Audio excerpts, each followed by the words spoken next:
Westerners commonly use the term shamanism to describe the ancient beliefs of Mongolia and Siberia. Tengerism is a more accurate name for these beliefs than shamanism. The term shamanism gives the impression that it is the shaman that is being worshipped, but that is not the case. In Tengerism, the people are worshipping the spirits and showing respect to the shaman like Christians show respect to priests. There are three fundamental tenets of Tengerism. The first main tenet of Tengerism is protection and balance of one's environment. All plants, animals, rocks, and bodies of water have spirits, and they must be respected. The second is personal responsibility, and the third tenet is balance. If there is not balance in oneself, the community, and the environment, there will be harmful effects, and a shaman will be needed to restore peace. The universe of the Mongols can be imagined as a circle, not only in the three dimensions, but also in time itself. From the path of the sun, the cycle of time, to the cycle of all living spirits who are reborn to the earth to live again and again, everything has a circular motion. The axis of the four directions and the axis of the center world intersect the circle of life. The axis of the center world goes up beyond the upper world to the eternal heavens, and goes down beyond Mother Earth to the lower world. The shaman can travel the upper world by climbing the world tree, or they can fly to upper world. They are also able to travel down the spirit river to the entrance of lower world, or they can simply find a tunnel in the earth to travel to lower world. Awareness of the four directions is essential to the Mongolian view of the world. The Mongolian names for the four directions are consistent with the words for front, back, left, and right. Mongols formerly viewed east as the front, but for an unknown reason it got shifted to the south. The world view of the Mongols looks from north to south. This is why the south is called the front direction. The western or right side of the world is viewed as being male in essence and home of the compassionate sky spirits. The eastern or left side of the world is considered female, and the sky spirits of this direction are thought to bring disease and conflict. The Mongols' traditional dwelling is called a gur. It is made of a framework of poles that are easily assembled and disassembled to go with their nomadic lifestyle. The gur is considered a map of the universe at large, and the vault of the heavens is reflected in the arched shape of the interior of the gur roof. The entrance to the gur is considered the front of it, so it always faces the south. The south side is considered the least honored spot, so this is where the youth are seated. The north side of the gur is called the homar, and is considered the most honorable spot in the gur. This spot is occupied by elders, chiefs, shamans, or other respected guests. The west side is the male side and is the sitting place for men and the storage spot for men's tools and weapons. The east side is the female side and is the sitting place for women and the storage place for cooking utensils, cradle boards, and other women's objects. The most sacred place in the gur is the center. This is called the Galgalamp, the place of fire. It is home to Galamto, the daughter of Father Heaven and Mother Earth. The rising smoke from the Galgalamp represents the vertical axis and the world tree which shaman used to ascend to the upper world. Movement in the gur is always in a clockwise or sunwise direction. Clockwise is considered sunwise because of the fact that they always orient the front of the gur in the southern direction. The path of the sun, as viewed through the smoke hole in the center of the gur, is in a clockwise direction. This same sunwise movement is also used in shamanic dances, worship, and rituals. Throughout Mongolia and Siberia, people believe that there are three worlds laid upon each other in the universe. Upper and lower world are thought to be very similar to our world, middle world.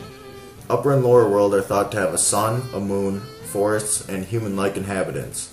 These inhabitants are invisible in our world, just like people traveling from our world to the other worlds are also invisible. The inhabitants of lower world only have one soul, rather than the three souls possessed by human beings. The dwellers of lower world are cold and have dark blood because they are lacking the Ami soul, which causes breathing and warmth in the body.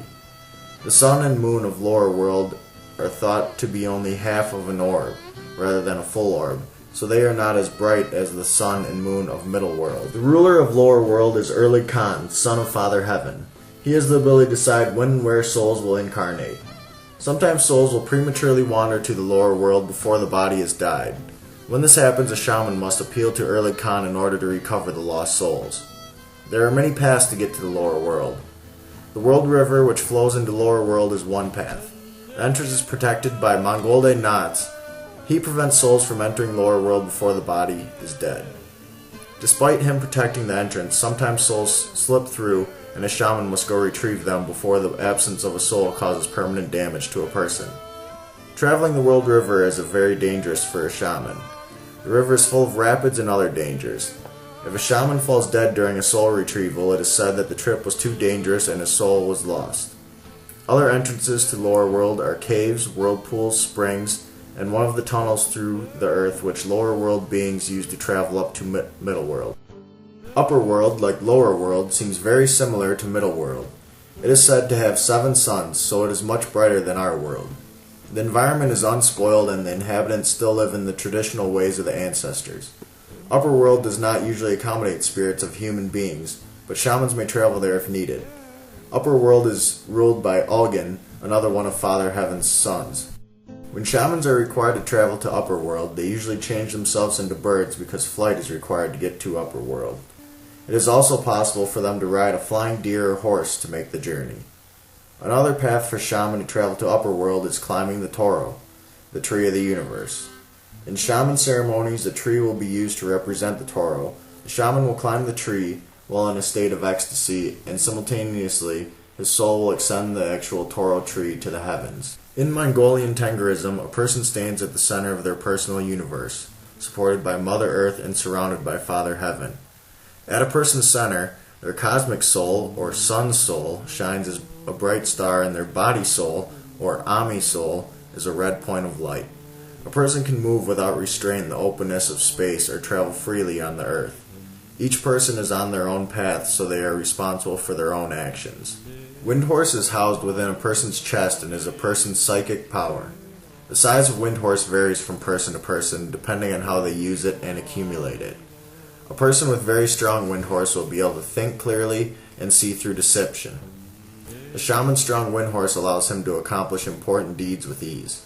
If a person uses their personal power in harmful manners, their Windhorse diminishes and results in self-destructive behavior. Windhorse can be increased through religious practices and other actions to restore balance in the universe. Simple actions like offering drink to heaven, earth, and the ancestors, prayer, and nature will increase Windhorse in a person. Also, sacred smoke from incense, sage, thyme, juniper, and other herbs can increase Windhorse when used in shamanistic worship. Performing sacrifices for a specific purpose or at a traditional festival is another way to raise Windhorse.